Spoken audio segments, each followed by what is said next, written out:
What if a legacy, forged over a century in fire and steel, was about to be shattered not by a market crash or a corporate takeover, but by a flaw so minuscule it was invisible to the naked eye? What if the only person in a room of industry titans who could see this catastrophic error was not a seasoned executive or a master artisan, but a 22-year-old waitress, haunted by the ghost of a dream she'd been forced to abandon? This is the story of Alistair Finch, the patriarch of the last great American watchmaking dynasty, on the precipice of the most important launch of his life. And Alara Rousseau, the young woman who served him his steak, who saw a hairline fracture not just in a piece of metal, but in the very foundation of his empire, and in doing so, altered the course of both their lives forever. Hold on, because the truth of what she saw and the courage it took to speak it will redefine what it means to see true value. The air inside Gibson's Bar and Steakhouse on Chicago's iconic Rush Street was a living thing.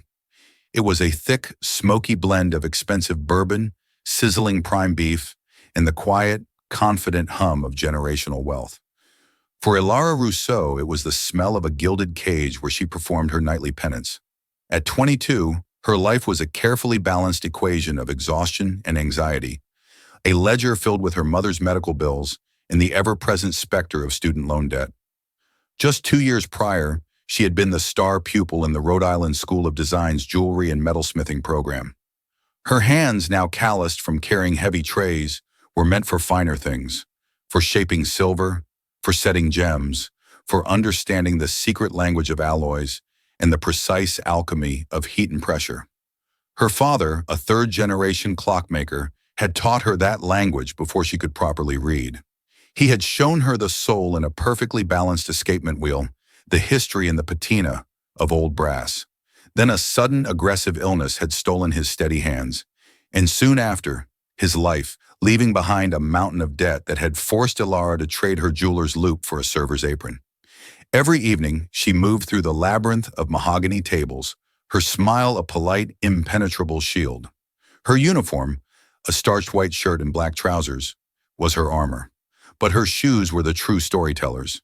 They were sensible black flats, purchased from a discount store, the insoles compressed into a pathetic thinness that offered no defense against the miles she walked on the unforgiving marble floors.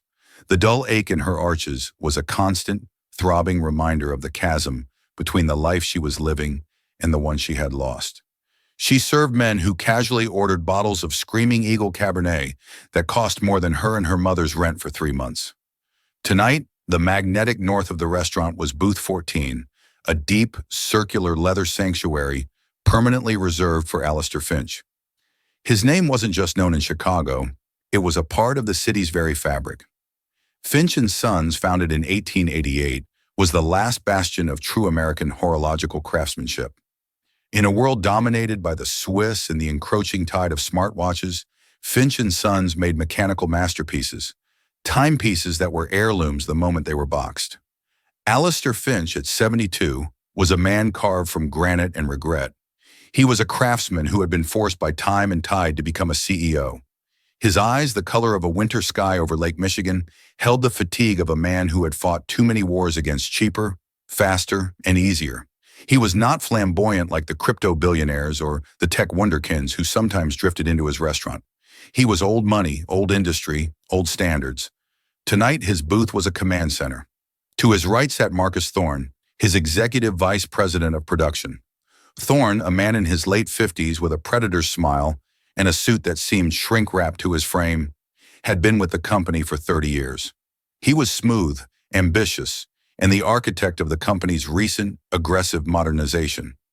Opposite them were two grim-faced men in identical navy suits, lawyers from a powerhouse firm, their briefcases resting by their feet like loyal dogs. The tension at the table was a low-frequency vibration, a palpable pressure that made the simple act of refilling a water glass feel like diffusing a bomb. Alara's role was to be a phantom, to anticipate needs before they were spoken, to exist without being seen. But her ears, trained to hear the subtle click of a misaligned gear, were impossible to shut off. As she served the bread, she caught fragments of their hushed, urgent conversation. The first production run of 10,000 units is complete. The launch campaign kicks off in 48 hours. That was Thorne, his voice a confident baritone. The private equity group has the final purchase agreement. Their due diligence is contingent on a flawless launch. Flawless, Marcus? There is no such thing. Alistair Finch's voice was a low growl, gravelly with skepticism. There is only good enough, and good enough is not in the Finch vocabulary. The name of the private equity firm, Sterling Vanguard, sent a chill through Alara. She'd read about them. They were vultures who bought heritage brands, stripped them for parts, outsourced the labor, and sold the hollowed-out husk for a profit. The idea of them getting their hands on Finch & Sons felt like a sacrilege. Spread across the center of the table, resting on a black velvet cloth like a crown jewel, was the reason for this monumental deal. It was the Finch Elysian, the most ambitious timepiece the company had ever produced. It was Alistair Finch's magnum opus, a decade in the making, a watch designed to prove to the world that American craftsmanship could still reign supreme. Its case was forged from a proprietary platinum alloy, its face a single, flawless disc of midnight blue aventurine that shimmered with 1,000 tiny stars. It was, by all accounts, perfect. The lawyers droned on about closing mechanics and SEC filings. Thorne spoke of market projections and influencer endorsements. Alistair Finch just stared at the watch, his expression a mixture of paternal pride and deep-seated anxiety. He was a king preparing to send his heir into a battle he knew would determine the fate of his kingdom. Alara moved away, her mind a whirlwind. It was just a table, just another group of rich men moving pieces on a board she couldn't even see. She had her own battles to fight, her own kingdom, a small two-bedroom apartment in Logan Square, to defend. But as she retreated toward the warmth and clatter of the kitchen, she felt an unfamiliar pang. It was the ghost of her father, whispering to her about integrity, about the soul of the maker being present in the thing that is made. She didn't know it yet, but that ghost was about to push her into the fire. The dinner service unfolded with the rigid precision of a military parade. Appetizers were served and cleared. Steaks arrived, cooked to the exact temperature specified. Wine was poured with a steady hand. The conversation at Booth 14 remained a tense murmur of billion-dollar figures, contractual obligations, and exit strategies. Thorne was the picture of confidence, laughing easily and reassuring Alistair at every turn. Alistair, however, remained coiled, a spring of tension, his eyes repeatedly drawn back to the Elysian watch sitting in the center of the table. Alara worked on autopilot, her body executing the familiar ballet of service, while her mind wandered to the dusty workbench in her father's garage. She could almost smell the metallic tang of lubricating oil and the faint scent of old wood. She remembered the weight of his favorite loop in her hand, the way the world shrank to the intricate landscape of a watch's inner workings. He'd taught her to see beyond the surface, to look for the telltale signs of stress in metal, the subtle discoloration that signaled a flaw in the tempering, the hairline fractures that a layman would mistake for a trick of the light.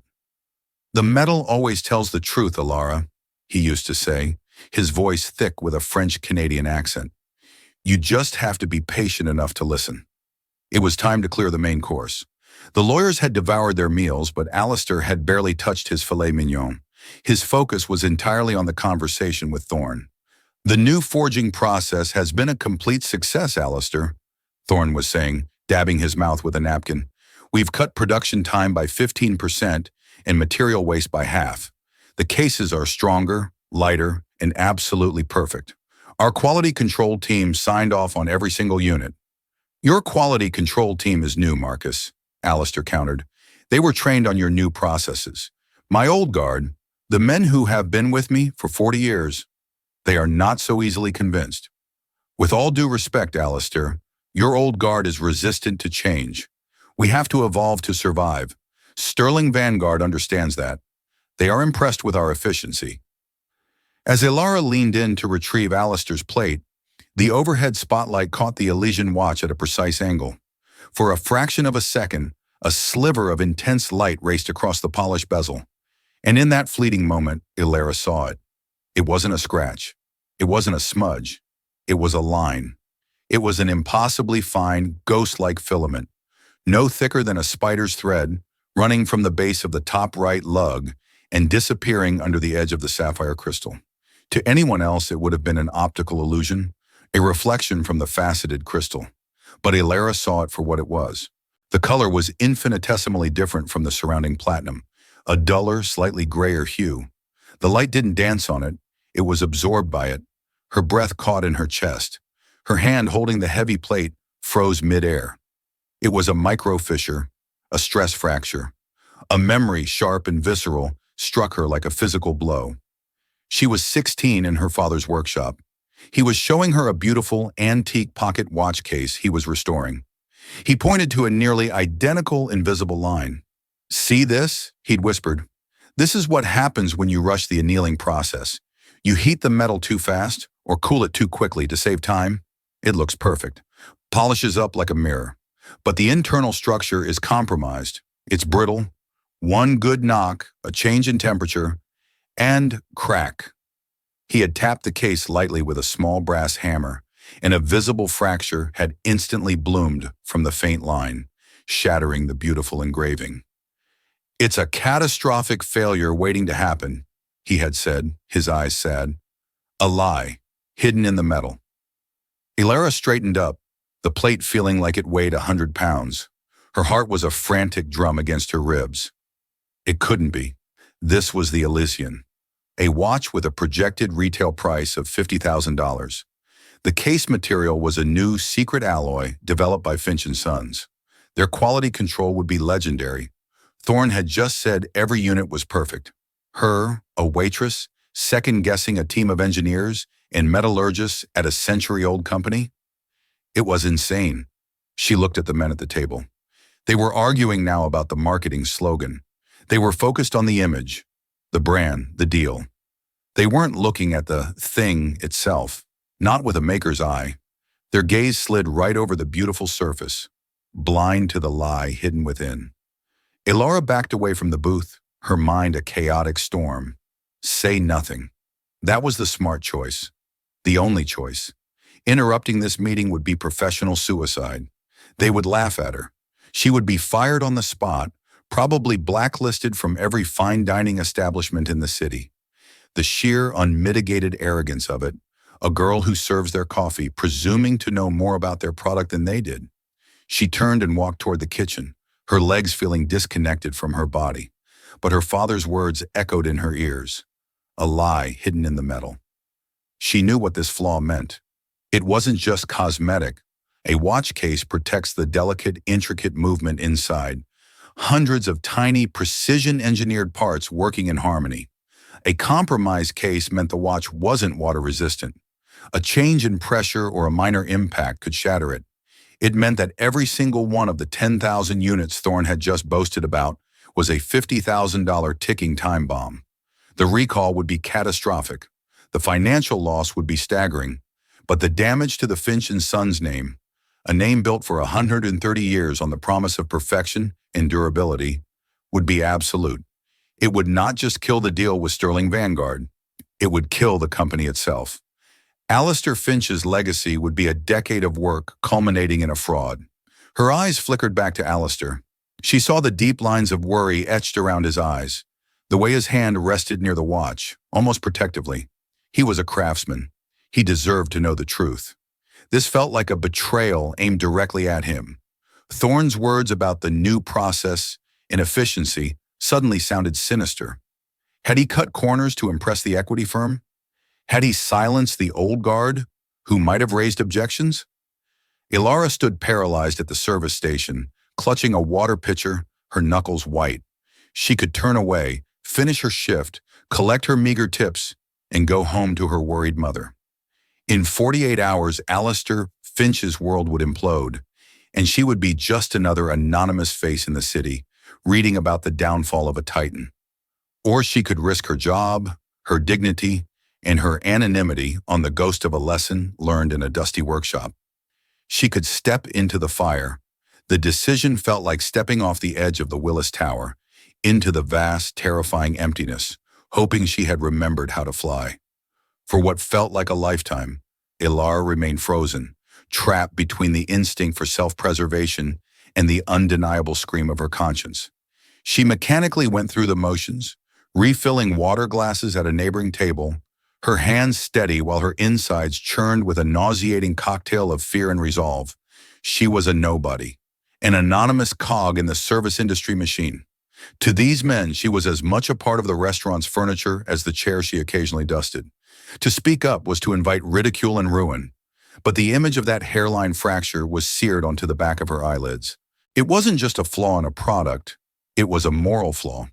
It was the kind of lazy, dishonest craftsmanship her father had despised, the kind of corner cutting that valued profit over integrity.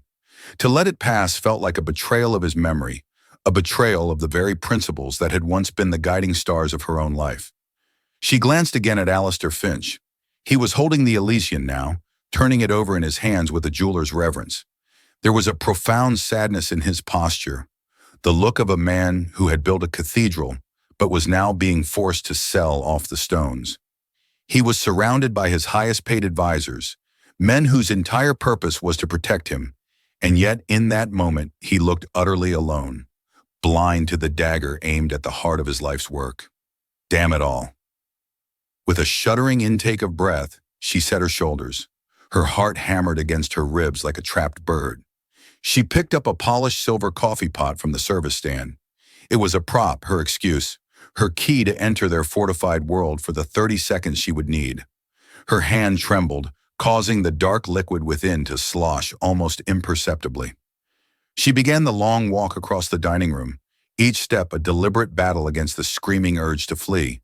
The plush carpet seemed to swallow the sound of her footsteps, making her feel like a ghost approaching the land of the living. As she drew near, Marcus Thorne was in the middle of a triumphant monologue. And the early feedback from the pre-launch placements has been phenomenal, Alistair. Forbes is calling it an American triumph. The Robb report says it's an instant classic. Once Sterling Vanguard's capital injection hits, we can ramp up production to 50,000 units a year. We're not just saving the company, we're building an empire. Finch remained silent, his expression clouded with doubt. Praise from magazines is fleeting, Marcus. The judgment of a generation is not. This was her moment, now or never. Elora stepped into the circle of light around the booth. "Excuse me, Mr. Finch," she said. Her voice, though quiet, sliced through the dense atmosphere of the conversation like a razor. 4 sets of powerful eyes snapped toward her. The expressions ranged from mild surprise on the lawyers' faces to naked annoyance on Marcus Thorne's. Thorne's smile tightened into a dismissive sneer. "We don't need anything right now, thank you." It was a clear, brutal dismissal meant to put her back in her place. Alara's gaze did not waver from Alistair Finch. She held the coffee pot aloft like a shield. "More coffee, sir?" she asked, her voice gaining a fraction more strength. "I'm fine," Finch said, his tone curt, though without Thorne's malice. He started to turn away. "Mr. Finch," she persisted, her voice now firm, cutting through his dismissal. "I'm sorry to be so forward. My name is Alara." Finch paused. He turned back slowly, his wintry eyes focusing on her for the first time, not as a server, but as a person. He saw the tremor in her hand, but he also saw the fierce, unyielding light in her eyes. He was a man who had built his life on judging character and quality in an instant. He didn't dismiss her. He waited. "What is it, Alara?" he asked, his voice a low rumble that commanded the silence of the entire table. The air thickened. Her throat felt as if it were filled with sand. The hostile glares from the other men were almost a physical force. "Sir, the watch," she began, her voice barely a whisper. "The Elysian. I used to study metalsmithing. My father was a clockmaker." Thorne let out a short, sharp bark of a laugh. "Is that right? Well, I can assure you, young lady, we have the top metallurgists in the country on our payroll. We're quite covered." He waved his hand impatiently. "Now, if you'll excuse us, we're finalizing a multi-billion-dollar transaction." "Marcus," Finch said. The name was spoken quietly, but it was laced with a thread of pure steel. Thorne's mouth snapped shut. Finch's piercing gaze remained fixed on Alara. "You were saying?" The world seemed to shrink to the space between them. The clatter of the restaurant, the murmur of other diners, it all faded into a distant roar. "The case," she said, using her free hand to point, her finger trembling slightly. On the bezel, near the top right lug, there's a line, a fissure. Thorne leaned forward, a look of theatrical disbelief on his face. He picked up the watch and held it under the light, angling it back and forth. A line? I don't see a line. There's nothing here. Perhaps you need your eyes checked. He shot a venomous look at her, an unspoken threat hanging in the air. It's a micro fissure, Alara insisted, her voice gaining conviction as the technical words, so long dormant, came back to her. It's a sign of crystalline fracture from improper annealing. You can only see it at a certain angle. The metal has been heated or cooled too quickly during the forging process. It's brittle. The entire case integrity is compromised. The silence that descended upon the table was absolute and profound. It was a heavy, suffocating blanket of astonishment. The lawyers exchanged bewildered glances. Marcus Thorne stared at her as if she'd begun speaking in Aramaic. He finally found his voice, sputtering with indignation. Improper annealing? That is the most ludicrous, unsubstantiated nonsense I have ever heard. Our new forging process is state-of-the-art, patented. This is an insult to my entire team. He turned to Alistair, his face a mask of outrage. Alistair, are you seriously going to entertain this fantasy from a waitress? She's probably looking for a handout, a payday. Let me call security. The insult, sharp and cruel, struck Alara, making her cheeks burn with shame. But she didn't back down. She had said what she needed to say. She met Alistair Finch's gaze directly. It was in his hands now. Finch didn't look at Thorne. He didn't look at the lawyers. His eyes, like a master craftsman examining a raw diamond, were locked on Alara. He saw the cheap, worn shoes. He saw the slight fraying on the cuff of her shirt. But he also saw the unshakable certainty in her eyes. He heard the specific, technical language, not the vague complaint of a customer, but the precise diagnosis of an expert. It was the language his own father had used, and for weeks his own gut, the intuition honed over 50 years of working with metal, had been telling him that something about Thorne's new, efficient process felt too good to be true. He made a decision that would alter the course of everything. He extended his hand not to Alara, but to Thorne. Give me the watch. Thorne hesitated, his expression flashing with panic. Alistair, this is ridiculous. Give it to me, Marcus. The command was absolute. Reluctantly, Thorne placed the watch in Finch's outstretched palm. Finch held it, his thumb gently tracing the bezel. Then he looked up, not at Alara, but at the restaurant's maitre d', who was hovering anxiously nearby. Frank, Finch called out, his voice resonating through the hushed dining room. Bring me a jeweler's loop, a 10X if you have it. The request was so bizarre, so out of place, that the maitre d' simply stared, dumbfounded. A jeweler's loop, Mr. Finch? Now, Frank. As the maitre d' scurried away, a new excruciating tension settled over the table. Thorne was sweating now, a fine sheen of perspiration on his forehead. The coffee pot in Alara's hand felt like it was forged from lead. Alistair Finch then turned his gaze back to her. You, wait here. He gestured to the empty seat at the head of the booth, a space no one but his most trusted confidants ever occupied. Sit. Alara's mind short-circuited. She was being invited to sit at Alistair Finch's table. Marcus Thorne looked as though he might physically combust. Numbly, she placed the coffee pot on a service tray and slid into the soft leather of the booth.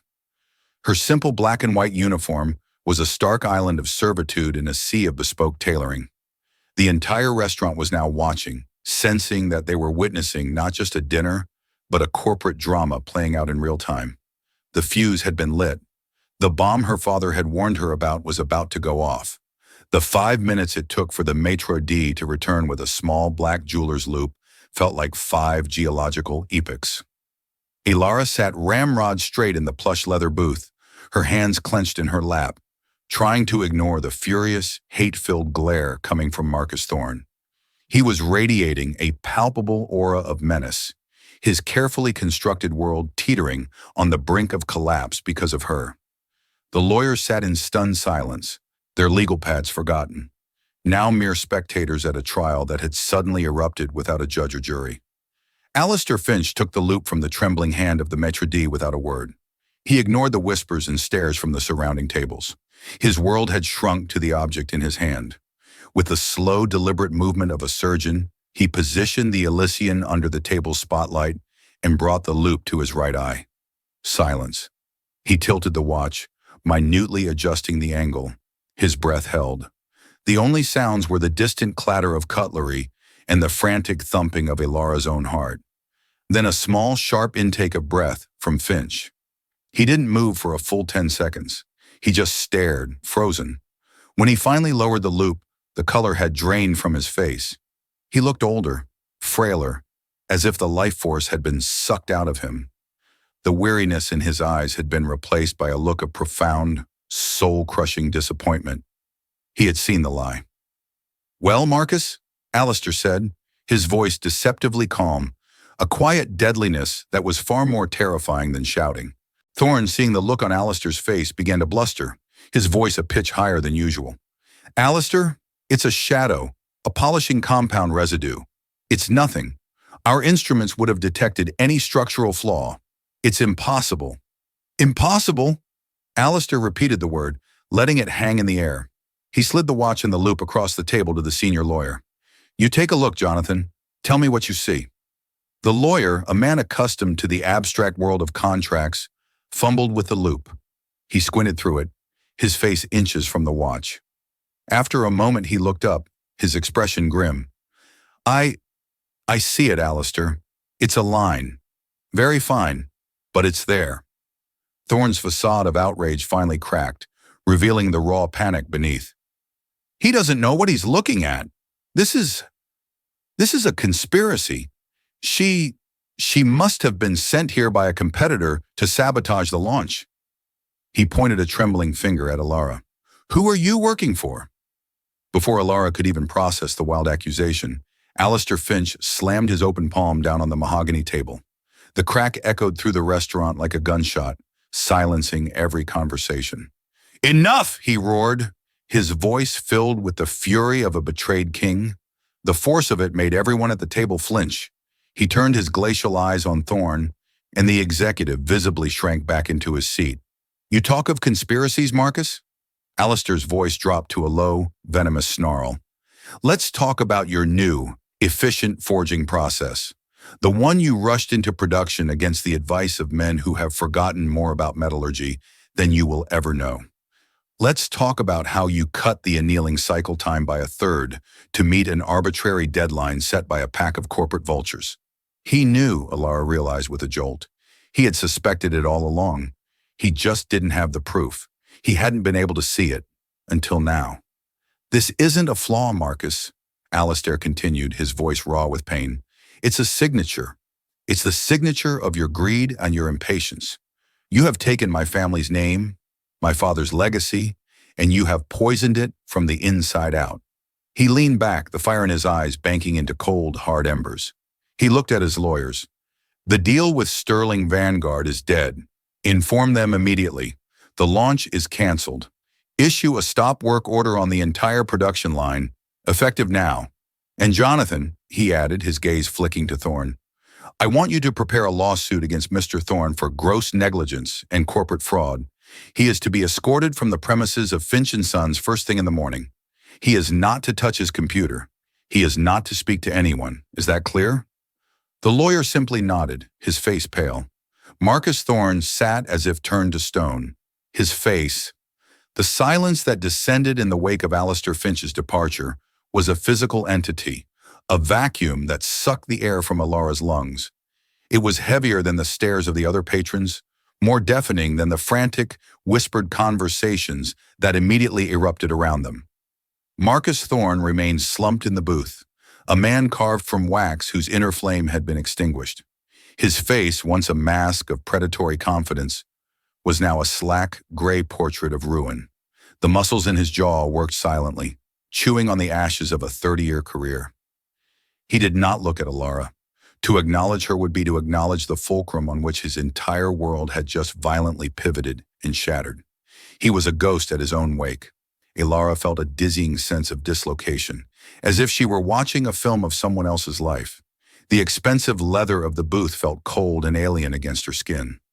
On the table, stark against the dark wood, lay the $100 bill and the impossibly heavy business card, a severance package for one life, a summons to another.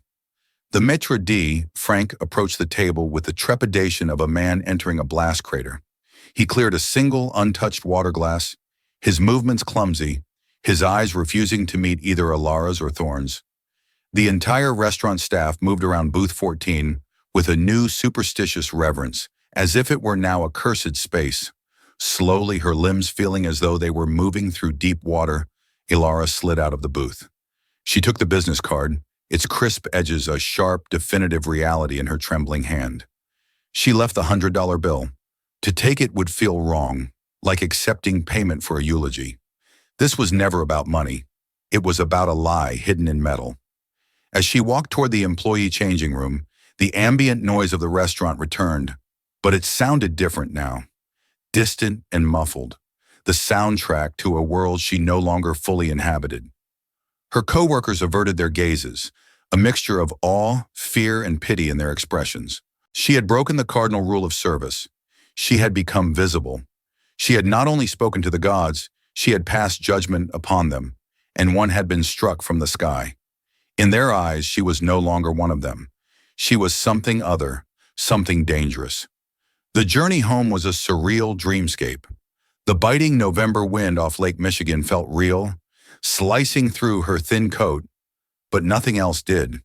The rhythmic clatter of the Brown Line L train was a familiar metronome counting out the beats of a life that felt a universe away.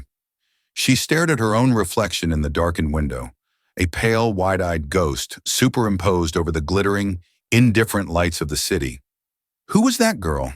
Just 12 hours ago, her world had been defined by the ache in her feet, the price of her mother's medication, and the suffocating weight of a deferred dream. Now the dream had punched a hole through reality and dragged her through it. She felt no triumph. The adrenaline had long since leached away, leaving behind a bone-deep exhaustion and a hollow, ringing fear. She had destroyed a man tonight.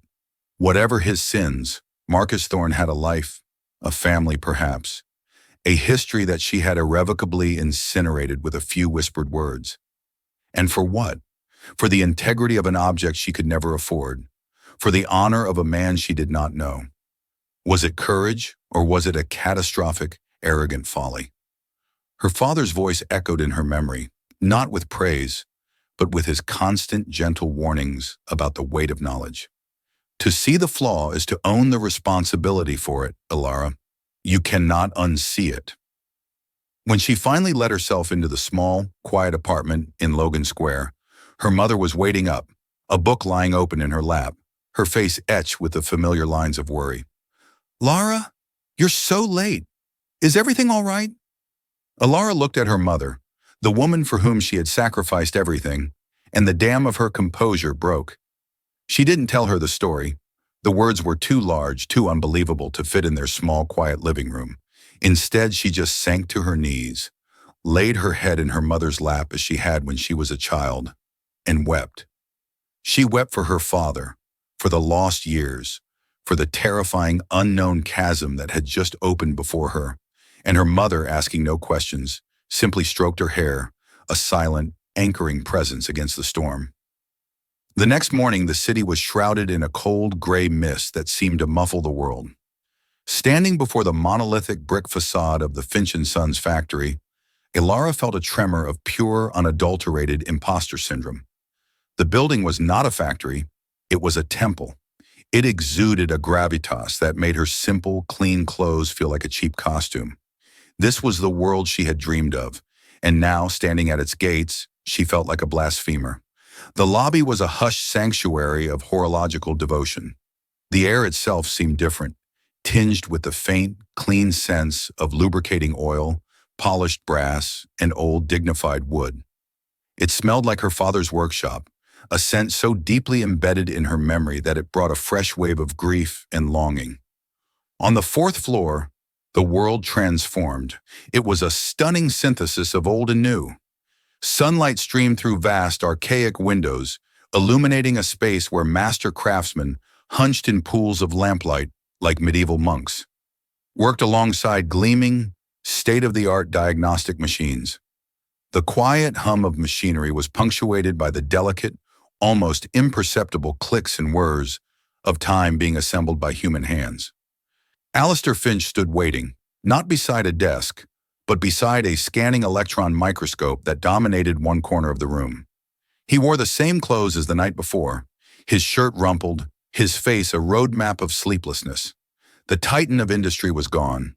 In his place stood a weary artisan who had spent the night wrestling with the soul of his creation.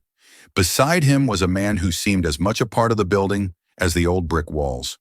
His face was a landscape of deep-set lines, his hands gnarled by a lifetime of manipulating miniature tools, yet they possessed a preternatural stillness. This was Henrik Sorensen, the company's living memory.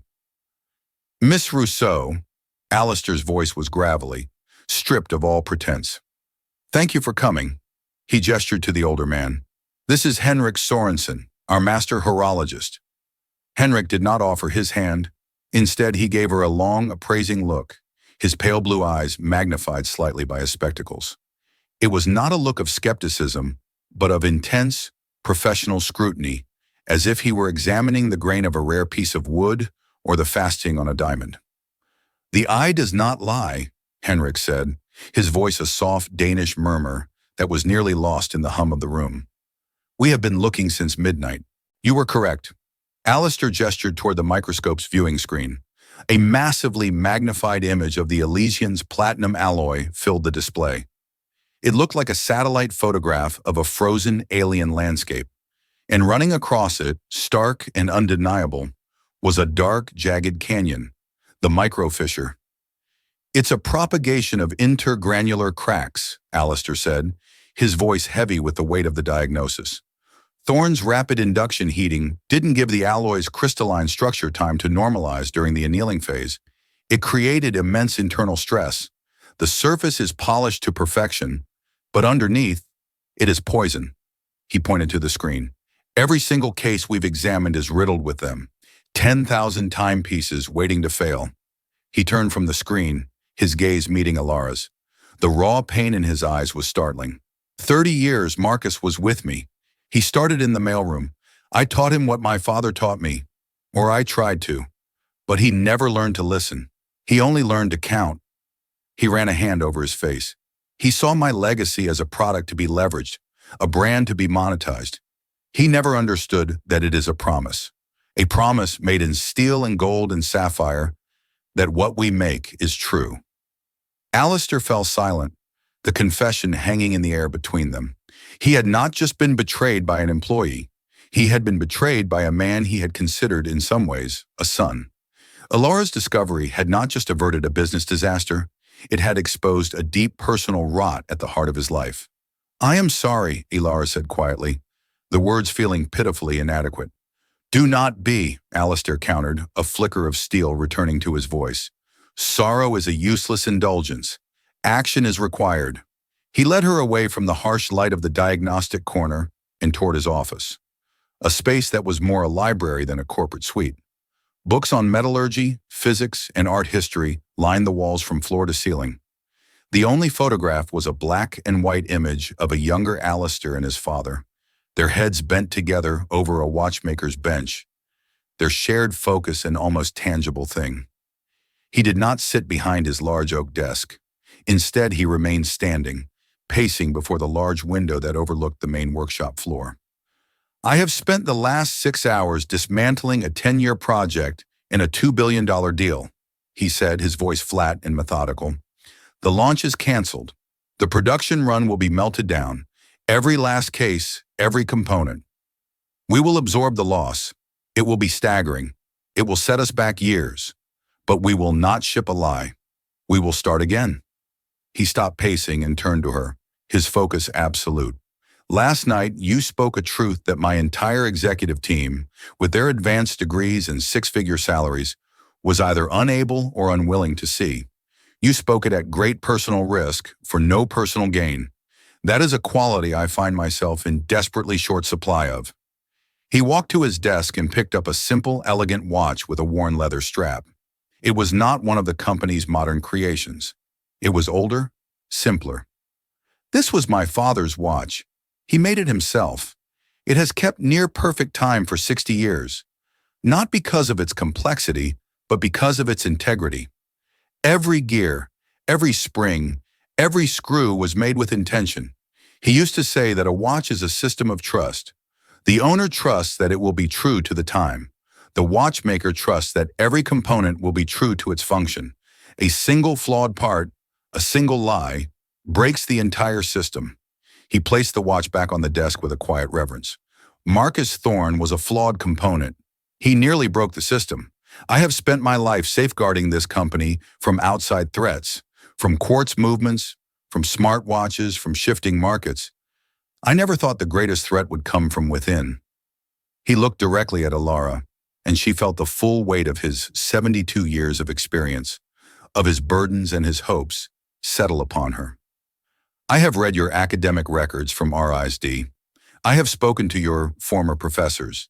They used the words prodigy and instinctive. One of them told me you had old hands. I believe I know what he meant. He took a deep breath. I am not going to offer you a reward, Miss Rousseau. A reward is a closing statement, an end to a transaction. I am not interested in ending this conversation. I am interested in beginning one that will last for the next 50 years. The air in the room grew still. I am canceling your student debt and your family's medical debt. Consider that a point of order, a clearing of the ledger so that we may begin on a level field. It is not a gift. It is an investment in an asset I believe to be critical to this company's future. Then I am establishing a research grant in your name. It will fund the completion of your degree with a stipend that will ensure you want for nothing.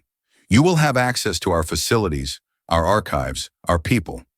You will finish what you started, not just for yourself, but for us.